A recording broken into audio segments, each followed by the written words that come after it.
दोस्तों नमस्कार, निशांति एकेडमी में आप सभी का स्वागत है। एनएफएसयू एसओ का हम लोग क्वेश्चन पेपर डिस्कस कर रहे थे और स्टार्टिंग के जो दो क्वेश्चंस मैंने दिए हैं आपको, दो सेट दिए हुए हैं 50 क्वेश्चंस तक का, तो वो आपका कंप्यूटर पे था। वो तो बहुत सारे स्टूडेंट्स का इशू है कि सर काफ़ी ब्लर आ रहा है पिक्चर, तो इसके लिए मैंने डिजिटल बोर्ड पे पहले तो ये क्वेश्चंस फॉर्मुलेट करवाने में समय लग गया थोड़ा, इसीलिए थोड़ा डिले हो गया। ठीक है, तो अब आपको ये सारा क्वेश्चन जो है पूरा क्रिस्टल क्लियर मिलेगा और जो 1 to 50 तक का जो क्वेश्चन हम लोगों ने डिस्कस करा हुआ है उसका मैं आपको एक और नेक्स्ट पार्ट में वीडियो कवर कर दूंगा। 50 के बाद मैं आज कवर कर रहा हूँ यहाँ से, ठीक है। और जो मैंने पहले जो क्लासेस ली हुई हैं 1 से 50 तक के क्वेश्चंस को, उसका मैं आपको दोबारा से वीडियो दे दूंगा, या फिर जो मैं कंपाइलेशन दूंगा आपको पूरा सेट का, तो उसमें मैं आपको 1 to 50 तक का भी कवर करके दे दूंगा, ठीक है। तो आपका वहाँ से कवर हो जाएगा। अब अगर हम लोग बात करें यहाँ पे क्वेश्चन नंबर 50 से, ठीक है, हम लोग 50 तक कर चुके थे, एनईपी तक कर चुके थे, 51 से करना है। 51 नंबर का क्वेश्चन पे अगर हम लोग आते हैं तो अगर आप देखेंगे 51 नंबर का क्वेश्चन हमें क्या कह रहा है। 51 नंबर का क्वेश्चन हमें कह रहा है कि according to NEP 2020 how will the structure of school education change from the 10+2 format. तो एनईपी 2020, ठीक है, नेशनल एजुकेशन पॉलिसी 2020 के अकॉर्डिंग जो स्ट्रक्चर था 10+2 का, ठीक है, ये चेंज हो गया है किसमें, 5+3+3+4 में। स्टार्टिंग के फर्स्ट जो 3 साल होते हैं वो प्ले स्कूल में होगा, उसके बाद 1 and 2, उसके बाद 3, 4, 5, फिर उसके बाद 6, 7, 8 और उसके बाद 9, 10, 11 और 12, ठीक है। तो ये जो है ये पूरा आपका फॉर्मेट हो गया है। अब एनईपी 2020 के अकॉर्डिंग जो स्कूल स्ट्रक्चर है वो इस तरीके से हो गया है, ठीक है। तो इसका जो राइट आंसर होगा वो होगा ऑप्शन 1। एनईपी 2020 बहुत इंपॉर्टेंट है आपके एग्जाम पर्पज से, आपको पूरा अच्छे से कवर करना है इस चीज को, ठीक है। 52 नंबर का क्वेश्चन है, national education policy precedes NEP 2020 in the year dash, ठीक है। कह रहा है कि नेशनल एजुकेशन पॉलिसी 2020 जो आया हुआ है, ठीक है, उससे पहले जो है कौन सा आया था, तो 86, ठीक है, 1986 इसका राइट आंसर होगा। उससे भी पहले बात करें तो 68, ठीक है। तो 1986 में क्या था, पॉलिसी ऑन एजुकेशन था, नेशनल पॉलिसी ऑन एजुकेशन, ठीक है, 1986 था, ठीक है, जो कोठारी कमीशन के द्वारा जो है लाया गया था। उसके बाद 53 नंबर का जो क्वेश्चन है यहाँ पे वो क्या है, ministry of education was renamed as ministry of HRD in each which year, ठीक है। यहाँ पे देखो, यहाँ पे क्वेश्चन जो है 53 वाला ये थोड़ा सा इंपॉर्टेंट है। क्यों इंपॉर्टेंट है, क्योंकि 2 बार इससे रिलेटेड इवेंट हुआ है। एक बार मिनिस्ट्री ऑफ एजुकेशन का नाम बदल करके मिनिस्ट्री ऑफ एचआरडी कर दिया गया है और बाद में दोबारा से एचआरडी को फिर से मिनिस्ट्री ऑफ एजुकेशन करा गया है। तो यहाँ पे क्वेश्चन ये है कि मिनिस्ट्री ऑफ एजुकेशन का नाम ministry of HRD, human resource development जो है, ये कब करा गया था, ठीक है। इसका जो राइट आंसर होगा वो होगा मेरा 1985, ठीक है। तो 1985 यहाँ पे क्या हो जाएगा, राइट आंसर, ठीक है। 1985 में क्या हुआ था कि आपका जो एचआरडी जो मिनिस्ट्री ऑफ एजुकेशन था, इसको रीनेम करके क्या कर दिया गया था, ministry of HRD, ministry of human resource development, ठीक है। याद रहेगा, ये इंपॉर्टेंट है बहुत ज्यादा, ठीक है, ठीक है। अगर आपसे पूछा जाए कि एचआरडी मिनिस्ट्री का नाम दोबारा से जो रीनेम किया गया है मिनिस्ट्री ऑफ एजुकेशन में, ठीक है, वो कब करा गया है, तो आंसर होगा इसका अगस्त 2020, ठीक है। 2020 में जो है मिनिस्ट्री ऑफ एचआरडी का नाम दोबारा से चेंज करके क्या कर दिया गया है, मिनिस्ट्री ऑफ एजुकेशन, मतलब पहले मिनिस्ट्री ऑफ एजुकेशन था उसे 1985 में जो है मिनिस्ट्री ऑफ एचआरडी करा गया, ministry of human resource development, और ministry of human resource development को दोबारा से इसका नाम चेंज करके मिनिस्ट्री ऑफ एजुकेशन करा गया, कब, अगस्त 2020 में, ठीक है। इसके बाद नेक्स्ट क्वेश्चन पे आते हैं। इसके बाद जो नेक्स्ट क्वेश्चन है यहाँ पे 54 नंबर का, वो है who chaired the committee for draft national education policy 2019, मतलब 2020 वाला ही है लेकिन 19 में जो है ये ड्राफ्ट हुआ था। तो यहाँ पे जो क्वेश्चन है वो है कि जो ड्राफ्ट बना था नेशनल एजुकेशन पॉलिसी का 2019 में, ठीक है, उस कमिटी के अध्यक्ष, उस कमिटी के चेयरपर्सन जो थे वो कौन थे, ठीक है। तो इसमें जो राइट आंसर हो जाएगा, ठीक है, वो है मेरा कस्तूरी रंगन, ठीक है, डॉक्टर के कस्तूरी रंगन। ये जो है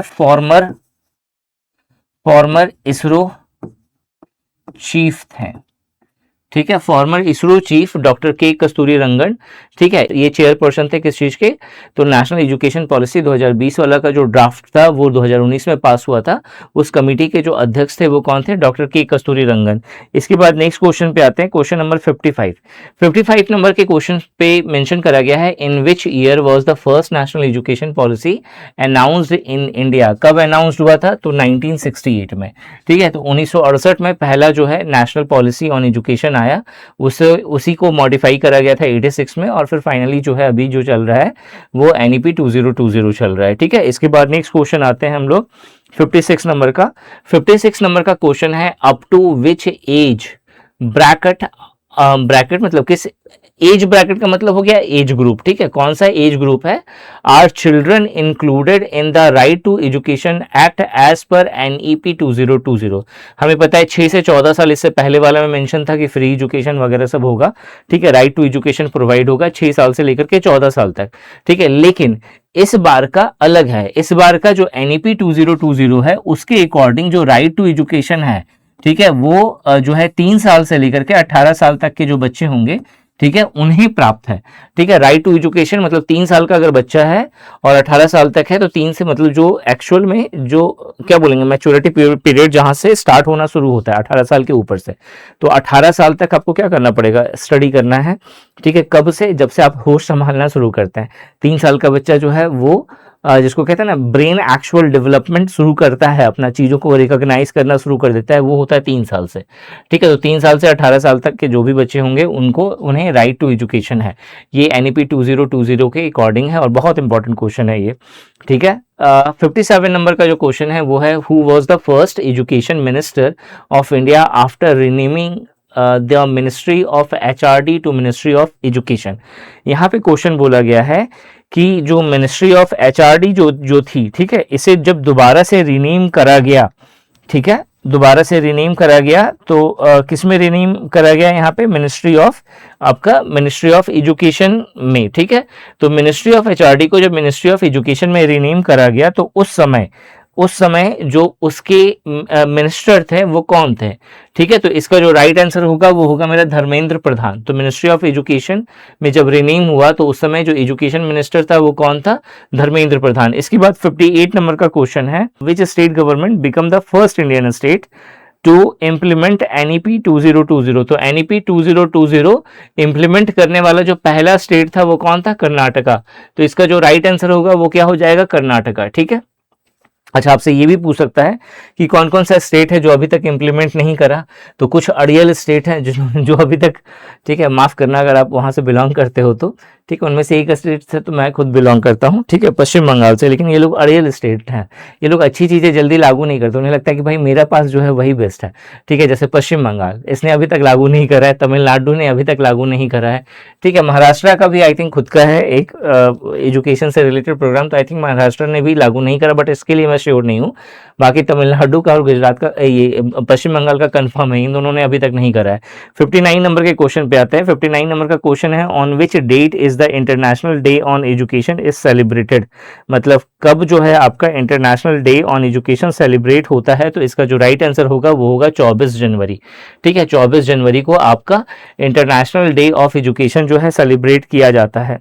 ये जो था जिसमें मैंने बोला था कि कौन कौन सा स्टेट है जिसने अभी तक लागू नहीं किया है NEP 2020, तो तमिलनाडु है, वेस्ट बंगाल है, ठीक है। इसके अलावा जो है केरला, पंजाब, ठीक है, केरला और पंजाब भी है, ठीक है। मैं यहाँ पे लिख दे रहा हूँ, केरला है, पंजाब है, ठीक है, और दिल्ली भी है, ठीक है। इन सब ने जो है अभी तक NEP 2020 लागू नहीं करा है, ठीक है। और कौन क्या था, वेस्ट बंगाल हम लोगों ने अभी देखा था, वेस्ट बंगाल मैंने बोला आपको, ठीक है।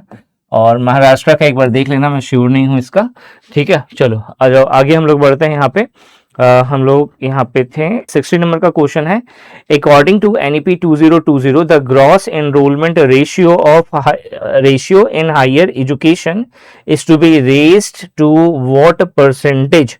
यहाँ पे क्वेश्चन ये है कि NEP 2020 के अकॉर्डिंग, ठीक है, तो जो ग्रॉस एनरोलमेंट रेशियो होगा किस चीज का, हायर एजुकेशन का, ठीक है, हायर एजुकेशन का, वो कितना परसेंट होना चाहिए, ठीक है, ये हमें बताना है। तो देखो यहाँ पे NEP 2020 के तहत जो है कुछ टारगेट्स लिए गए हैं।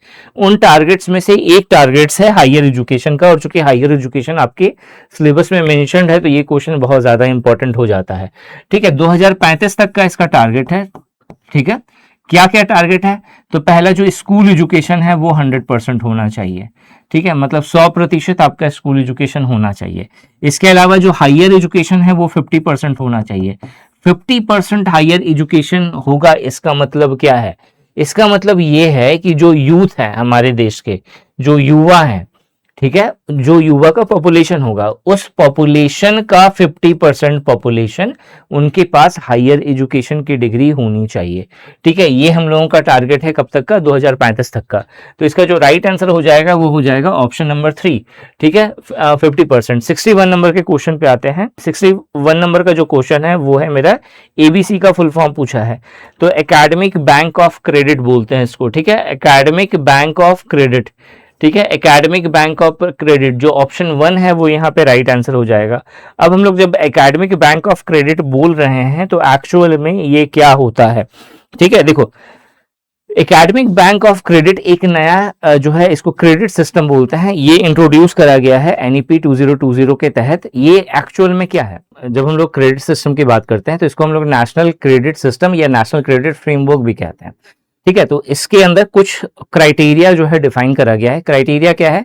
अगर मान लो क्लास 1 से लेकर के 12 तक आप स्कूल एजुकेशन कर रहे हैं और उसके बीच में कभी भी अपनी पढ़ाई ड्रॉप करते हैं, या फिर स्कूल एजुकेशन का टाइम पीरियड जो होगा उसमें अगर आपके 45 आवर्स का अगर आपने पढ़ाई करा, ठीक है, मतलब 45 घंटे तो नहीं होंगे, बहुत ज्यादा होंगे, ठीक है, लेकिन हर 45 घंटे की पढ़ाई के लिए आपको एक क्रेडिट दिया जाएगा।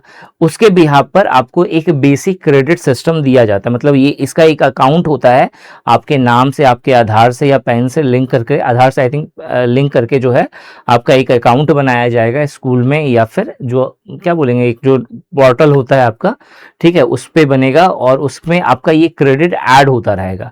मतलब आपने स्कूल एजुकेशन कंप्लीट करा अपना 1 से लेकर के पूरा 12 तक का, तो आपको जो है एक पर्टिकुलर क्रेडिट जो है आपको दिया जाएगा। जब वो क्रेडिट होगा उसके बाद अगर आप जो है ये इसको बेसिक क्रेडिट बोलते हैं। बेसिक क्रेडिट के बाद जो नेक्स्ट होता है वो होता है हायर एजुकेशन के लिए। तो जब आप हायर एजुकेशन अपना कवर कर रहे होते हैं तो उस समय आपको एडवांस क्रेडिट मिलता है। मतलब आपने उसके बाद ग्रेजुएशन करा, मास्टर डिग्री करी, तो उसके बाद आपको एडवांस यहाँ पे क्रेडिट मिलेगा। फिर उसके बाद जब आप स्किल एजुकेशन लेंगे, मतलब स्किल एजुकेशन मतलब आपने कोई जैसे आपने IIT करा या ITI करा या कोई डिप्लोमा करा, ठीक है, तो उस केस में आपको स्किल क्रेडिट मिलता है। ठीक है, इन क्रेडिट्स, ये क्रेडिट्स जो है आपके अकाउंट में स्टोर रहता है। और इन केस मान लो कि आपने जैसे कोई एक पर्टिकुलर डिप्लोमा कर रहे थे, आपने छोड़ दिया, उसे कंप्लीट नहीं करा, तो बाद में उन्हीं क्रेडिट के बिहाफ पर आपका फिर से रीएडमिशन हो जाएगा कि भाई आपकी कितने क्रेडिट है, अच्छा इतने क्रेडिट है, तो इसके अनुसार जो है आपका यहाँ पे एडमिशन होना बनता है। ठीक है, तो इसमें ये नहीं रहेगा, सिफारिश नहीं है कि भाई इधर दौड़ो उधर दो, कौन सी यूनिवर्सिटी लेगा कौन सी यूनिवर्सिटी नहीं लेगा। ठीक है, कोई यूनिवर्सिटी बहाना भी नहीं कर सकता कि भाई हम इस तरह से एडमिशन नहीं लेते हैं। ठीक है, क्योंकि ऑब्वियस है कि सब कुछ क्या हो गया, यूनिफाइड हो गया कि भाई क्रेडिट होना चाहिए, मतलब आपने इतना पढ़ाई करा है उसके अकॉर्डिंग से आपको ग्रेजुएशन में एडमिशन मिलना चाहिए। मतलब मान लो कि आपने 12th करा है, तो 12th करने के बाद जो है आपको ग्रेजुएशन में एडमिशन मिलना चाहिए, बिल्कुल मिलना चाहिए। लेकिन बहुत बार क्या होता है कि बहुत सारी यूनिवर्सिटीज़ वगैरह से बोलती थी कि भाई हम 12th की वैल्यू नहीं देंगे, मतलब 12th को काउंट नहीं करेंगे, या फिर आपने 11th पढ़ के छोड़ दिया तो उसके बाद आप चाहते हैं डायरेक्ट ग्रेजुएशन करना। ठीक है, लेकिन 11th तक आपका जो टोटल क्रेडिट है वो कितना हो रहा है वो चीज़ देखा जाएगा, वो आपके अकाउंट में स्टोर होगा। और ग्रेजुएशन में एडमिशन करवाने के लिए आपको कितने क्रेडिट की ज़रूरत होगी वो चीज़ देखा जाएगा। अगर आपके पास उतनी क्रेडिट है तो आपका डायरेक्ट ग्रेजुएशन में एडमिशन हो सकता है। ठीक है, क्लियर हो गया? तो ये हो गया पूरा का पूरा क्रेडिट सिस्टम। तो 61 नंबर का जो क्वेश्चन था यहाँ पे ABC का फुल फॉर्म, तो एकेडमिक बैंक ऑफ क्रेडिट, ये इसका फुल फॉर्म है। ये एक्चुअल में नेशनल क्रेडिट फ्रेमवर्क के द्वारा बनाया गया है। ठीक है, जो कि NEP 2020 के द्वारा लाया गया। ठीक है, इसके बाद जो नेक्स्ट क्वेश्चन है आपका वो है मेरा परख का फुल फॉर्म पूछा है। ठीक है। परख का जो फुल फॉर्म होता है वो होता है performance assessment review and analysis of knowledge for holistic development. ठीक है, यानी कि आप यहाँ पे देख रहे होंगे पहला वाला जो ऑप्शन है performance assessment review and analysis of knowledge for holistic development, तो ये यहाँ पे राइट आंसर हो जाएगा। 62 के बाद जो नेक्स्ट है 63 नंबर का क्वेश्चन, वो है Jan Dhan Yojana is a national mission to help BPL people for in getting. ठीक है, तो जनधन योजना का पर्पस क्या है? तो फाइनेंशियल एक सपोर्ट देना, तो फाइनेंशियल स्किल से जुड़ा हुआ है। इस तरीके का आप देखो कुछ है यहाँ पे, access to various financial scheme. ठीक है, जितने भी फाइनेंशियल स्कीम होंगे उसमें आपको एक्सेस मिल सके। ठीक है, ये इसका क्या हो गया, ये इसका मेन मोटिव हो गया। ठीक है, तो जनधन योजना का आपको मिशन यहाँ पे समझ में आ गया। तो क्वेश्चंस आपको यहाँ पे समझना है कि किस टाइप से पूछा गया है, डायरेक्ट क्वेश्चन नहीं है। ठीक है, आपको उसके बारे में इन डेप्थ नॉलेज होना चाहिए, तब जाकर के आप इन क्वेश्चंस का जवाब दे सकते हैं। ठीक है, national forensic science university is, ठीक है, नेशनल फॉरेंसिक साइंस यूनिवर्सिटी जो है वो क्या है? ठीक है, इज अब यहाँ पे सेंट्रल यूनिवर्सिटी है, इंस्टीट्यूट ऑफ नेशनल इंपॉर्टेंस है।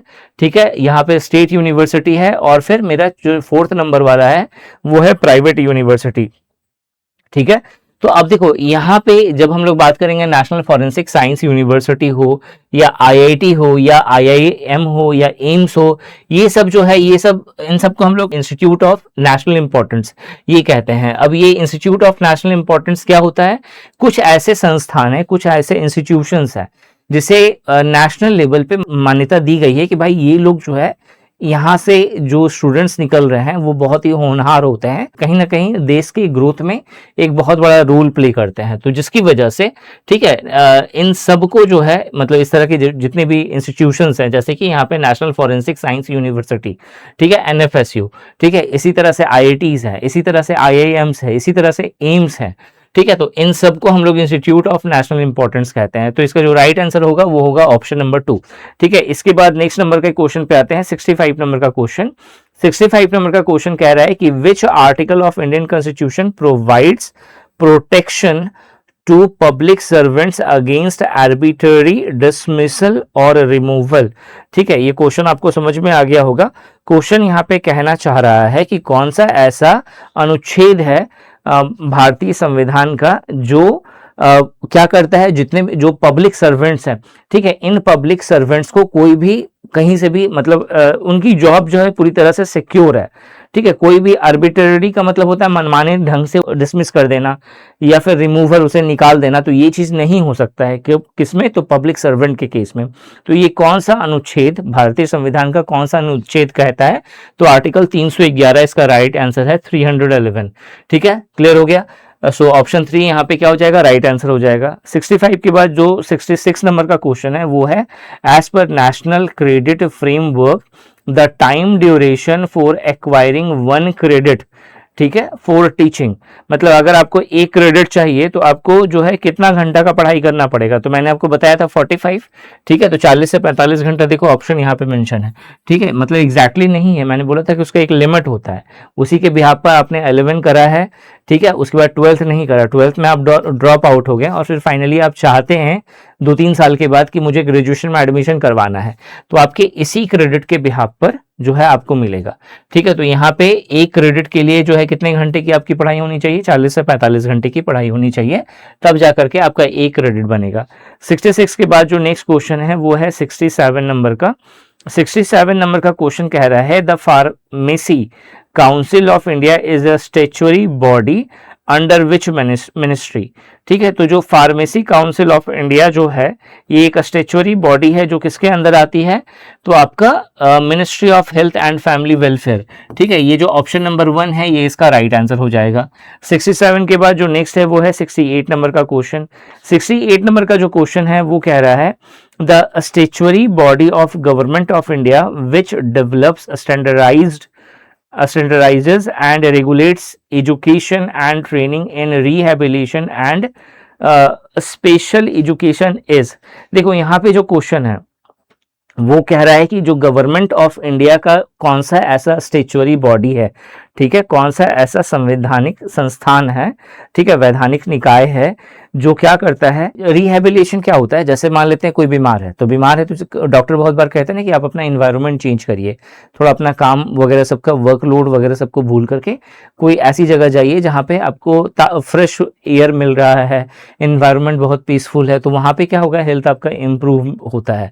तो ये जो प्रोसेस है, that process is called rehabilitation. Basically ये जो टर्म है वो डेवलप हुआ है एक बायोलॉजिकल टर्म से, रिहेबिलिटेशन से, जिसमें हमारे सेल्स के पास एक एबिलिटी होती है कि वो अपने आप को खुद ही ठीक कर सकता है अगर उसे सही मीडियम में रख दिया जाए। जैसे मान लो कि आपको लग रहा है कि मुझे बहुत ज़्यादा मेरा पेट खराब है, ठीक है, तो जब पेट खराब है तो उसका एक तो तरीका है कि आप दवाई खा लो, ठीक है। आपने ये भी सुना होगा बहुत बार कि बहुत सारे लोग ये कहते हैं कि अगर पेट खराब हो गया तो आप एक दिन के लिए खाना बंद कर दो, पूरी तरह से अपने पेट को शांत कर दो, ठीक है। बहुत कोई तो 1.5 दिन के लिए बोलते हैं, 2 दिन के लिए बोलते हैं, समथिंग आवर्स के अकॉर्डिंग बोलते हैं, ठीक है। तो अगर आपने अपने बॉडी को पूरी तरह से शांत कर दिया, अपने पेट को पूरी तरह से शांत कर दिया, तो उसके जो सेल्स होंगे, ठीक है, तो वो जो इश्यूज है उस इश्यूज को वो अपने आप जो है वो उसे रिजॉल्व कर सकेगा, ठीक है, खुद पे खुद उसको ठीक कर पाएगा। तो दैट इज कॉल्ड रिहेबिलिटेशन, ठीक है। तो रिहेबिलिटेशन एंड स्पेशल एजुकेशन के लिए जो स्टेचुअरी बॉडी है उसका नाम क्या है, तो नाम में ही देखो सब कुछ है, रिहेबिलिटेशन काउंसिल ऑफ इंडिया, ठीक है। तो जो ऑप्शन नंबर 2 है वो यहाँ पे राइट आंसर हो जाएगा। 68 के बाद जो नेक्स्ट क्वेश्चन है यहाँ पे 69 नंबर का, तो जो 69 नंबर का क्वेश्चन है वहां पे है एवरी अवार्ड ऑफ लोक अदालत इज डीम्ड टू बी, ठीक है। देखो लोक अदालत का जो अवार्ड का मतलब यहाँ पे क्या हो गया, अवार्ड का मतलब हो गया जजमेंट, ठीक है। क्या हो गया, जजमेंट। मतलब जब भी याद रखना कोर्ट के जो डिसीजंस होते हैं इन डिसीजंस को अवार्ड कहा जाता है, जजमेंट नहीं कहा जाता, ठीक है। तो यहाँ पे जो अवार्ड दिया जाएगा लोक अदालत के द्वारा, ठीक है, ये जो लोक अदालत का जो जजमेंट होगा वो किसके अकॉर्डिंग माना जाता है, तो जो सिविल कोर्ट होगा उसके डिक्री के अकॉर्डिंग, मतलब वो जो डिसीजन देगा उसकी जो न्याय प्रक्रिया होगी उसी प्रक्रिया के अकॉर्डिंग इसको माना जाएगा, मतलब इसको चैलेंज नहीं किया जा सकता है नॉर्मल केस में, ठीक है। तो इसका जो राइट आंसर होगा वो होगा ऑप्शन 1, ठीक है, डिक्री ऑफ सिविल कोर्ट, ठीक है। नेक्स्ट इसके बाद आते हैं हम लोग 69 के बाद 70 नंबर का क्वेश्चन है। 70 नंबर का क्वेश्चन क्या कह रहा है कि the word ombudsman is derived from, जो ओम्बुड्समैन है, ओम्बुड्समैन जो टर्म है लोकपाल और लोकायुक्त जिसे इंडिया में कहते हैं, ठीक है। तो लोकपाल और लोकायुक्त जो टर्म है, ठीक है, ओम्बुड्समैन वाला, ये कहाँ से डिराइव हुआ है, तो आंसर होगा स्वीडन से, यानी कि स्वीडिश एडमिनिस्ट्रेशन से, ठीक है। 70 नंबर का क्वेश्चन हो गया। उस 71 नंबर का क्वेश्चन कह रहा है कि which is not considered a function of NSS programme officer, ठीक है। यहाँ पे कह रहा है कि एनएसएस प्रोग्राम ऑफिसर, एनएसएस का मतलब हो गया नेशनल सर्विस स्कीम्स, ठीक है। तो नेशनल सर्विस स्कीम प्रोग्राम का जो ऑफिसर होगा उसका काम इनमें से कौन सा नहीं है, तो पहला एनएसएस एक्टिविटीज को रिकॉग्नाइज करना, दूसरा वॉलंटियर गाइडिंग, तीसरा है पर्सनल गाइड। पर्सनल गाइड मतलब कोई अगर पर्सनल ओपिनियन चाह रहा है किसी अपने पर्सनल रिलेशन के बारे में कुछ भी, तो उसको वो क्या गाइड कर पाएगा, तो आंसर है नहीं। पर्सनली कर सकता है बट ऑफिशियली वो नहीं कर सकता, तो इसका जो राइट आंसर होगा वो हो जाएगा मेरा पर्सनल जो है गाइड, ठीक है। सुपरवाइजिंग प्रोग्राम वो तो सब सारा तो मतलब एनएसएस से रिलेटेड है, सिर्फ ऑप्शन नंबर 3 जो है वो पर्सनल गाइड जो है वो इसका राइट आंसर होगा, ठीक है, वो रिलेट नहीं हो गया इससे, ठीक है। 71 के बाद जो नेक्स्ट क्वेश्चन पे आते हैं, ठीक है, 72 नंबर का क्वेश्चन है विच is not an institution of national importance declared by government of India, ठीक है। कौन सा ऐसा इंस्टीट्यूशन है कि जो national importance, institute of national importance नहीं है। अभी हम लोगों ने बात करा था कि एम्स हो गया, आईआईटी हो गया, एनआईटी हो गया, ये सब इंस्टीट्यूट्स ऑफ नेशनल इंपॉर्टेंस है। कौन बच गया, ये बच गया, ठीक है। तो वैकुंठ मेहता राष्ट्रीय सहकारी प्रबंधन संस्थान, ये इसका राइट आंसर नहीं होगा, ठीक है। इसके बाद 73 नंबर के क्वेश्चन पे आते हैं। 73 नंबर का जो क्वेश्चन है वो है an excellence centre providing leadership research and training in a specific area is called, ठीक है। क्वेश्चन यहाँ पे ये कह रहा है कि एक ऐसा एक्सीलेंसी सेंटर जो कि प्रोवाइड कर रहा है, क्या प्रोवाइड कर रहा है, लीडरशिप प्रोवाइड कर रहा है, रिसर्च प्रोवाइड कर रहा है, ठीक है। इसके अलावा और क्या है, ट्रेनिंग प्रोवाइड कर रहा है इन स्पेसिफिक एरिया, ठीक है। इसको हम लोग क्या कहेंगे, ठीक है, इसको हम लोग कहेंगे सेंटर ऑफ एक्सीलेंसी, इसको हम लोग कहेंगे सेंटर ऑफ एक्सीलेंसी, ठीक है। इसके बाद नेक्स्ट क्वेश्चन पे आते हैं, ठीक है। When a limited or open tender result in only one effective offer it shall be treated as, ठीक है। यहाँ पे जो बात हो रहा है वो टेंडर से रिलेटेड पूछा जा रहा है। When a limited or open tender, ठीक है, limited or open tender results in only one effective offer. देखो टेंडर क्या होता है, टेंडर होता है जब ये एक्चुअल में आपको इसमें मिलेगा, जो जनरल फाइनेंशियल रूल 2017 है उसमें आपको मिलेगा। तो जनरल फाइनेंशियल रूल की जब हम लोग बात करते हैं तो इसमें सरकार चाहती है ना कि जो उनका पैसा है वो सही तरीके से, पारदर्शी रूप से, ठीक है, ट्रांसपेरेंट रूप से जो है वो खर्च हो किसी भी काम के लिए। तो वो क्या करती है, वो टेंडर निकालती है किसी भी चीज़ के लिए। जैसे उसे कुछ परचेज करना है, कुछ खरीदना है, कुछ बनाना है, तो उसके लिए वो टेंडर निकालेगी और वो टेंडर अलग अलग कंपनियां जो हैं वो उसके अकॉर्डिंग अपना बजट देंगी कि भाई मैं इतने में बना दूंगा, मैं इतने में बना दूंगा, ठीक है। तो उसके अकॉर्डिंग सरकार को जो लगेगा चीप एंड बेस्ट है फिर वो उसकी तरफ जाती है, ठीक है। तो इसको हम लोग बोलते हैं टेंडर। तो यहाँ पे जो क्वेश्चन है ये कह रहा है, एक क्वेश्चन ये टेंडर के एक टाइप के ऊपर में बात कर रहा है। टेंडर के एक्चुअली बहुत सारे टाइप होते हैं। जैसे यहाँ पे आपको देख रहा है सिंगल टेंडर कॉन्ट्रैक्ट हो गया। सिंगल टेंडर कॉन्ट्रैक्ट का मतलब कि मतलब एक पर्टिकुलर टेंडर होगा, उसी को वैल्यू दिया जाएगा, जो आई थिंक इस क्वेश्चन का भी राइट आंसर होगा। यहाँ पे भी क्वेश्चन यहाँ पे ये बोला गया है लिमिटेड या ओपन टेंडर है, लेकिन वो रिजल्ट हो रहा है सिर्फ एक टेंडर पे, मतलब इफेक्टिव सिर्फ एक ही ऑफर मिल रहा है उसको। तो इसको हम लोग क्या बोलेंगे, सिंगल टेंडर कॉन्ट्रैक्ट बोलेंगे, ठीक है। हो सकता है कि आपको समझ में नहीं आया हो, लेकिन जब मैं इसकी क्लासेस लूंगा तो आपको और अच्छे से क्लियर कर दूंगा। ओपन टेंडर कॉन्ट्रैक्ट में क्या होता है कि मतलब वो ओपन है, कोई भी आकर के जो है अपना बजट बता सकता है यहाँ पे। लेकिन सिंगल टेंडर कॉन्ट्रैक्ट में क्या होता है कि गवर्नमेंट फिक्स कर दी कि भाई इसी से परचेज करना है, ठीक है। तो यहाँ पे तो कंपटीशन नहीं होगा ना, वो अपना जो दाम बताएगा। जैसे मान लो कि आप बहुत इमिनेंट कंपनी है, मान लेते हैं कि एआई से रिलेटेड गवर्नमेंट कुछ लेकर के आना चाहती है कि जितने भी स्कीम्स होंगे, ये होना भी चाहिए, जितने भी स्कीम्स होंगे उससे रिलेटेड एक एआई सॉफ्टवेयर बना दिया गया ताकि जो है वो सारे स्कीम्स बता सके, ठीक है। तो अब एआई की जितनी भी कंपनीज है उस पर लग गई, लेकिन गवर्नमेंट को मालूम है कि ये कंपनी जो है, कोई पर्टिकुलर कंपनी जो है वो इस चीज़ को सबसे बेस्ट कर सकती है सही तरीके से और बिना किसी एरर के कर सकती है। तो वहाँ पे गवर्नमेंट जो है वो ये नहीं देखेगी कि मतलब सबसे सस्ता कौन कर रहा है, वहाँ पे ये देखेगी कि जो सबसे ट्रस्ट वर्दी है और जो मुझे जो सबसे सटीक वे में दे रहा है वो कौन है। तो वहाँ पे क्या होगा कि एक कंपनी फिक्स है, मतलब ये जिस तरीके से करेगी उससे बेटर कोई और कंपनी नहीं कर पाएगा। तो यहाँ पे क्या हो गया, किसी और कंपनी का आना स्वाभाविक नहीं है यहाँ पे। तो कंपटीशन बोल करके कुछ नहीं रहा कि मतलब एक बायर है और एक सेलर है, बस खत्म, यहाँ पे तीसरा कोई नहीं है। तो इसको हम लोग बोलते हैं सिंगल टेंडर कॉन्ट्रैक्ट। मतलब सिंपल आपको हम कॉन्ट्रैक्ट दे रहे हैं, भाई आप हमको बना करके दो, खत्म, ठीक है। तो ये हो गया single tender contract. Open tender contract का मतलब हो गया ओपन कर दिया कि भाई जिसका भी कुछ बढ़िया है वो आकर के अपना दिखा सकता है, अगर हमको समझ में आएगा तो हम उसको टेंडर दे देंगे, ठीक है। ये हो गया open tender. Limited tender contract मतलब लिमिटेड सीट्स जहाँ पे बुक होगी।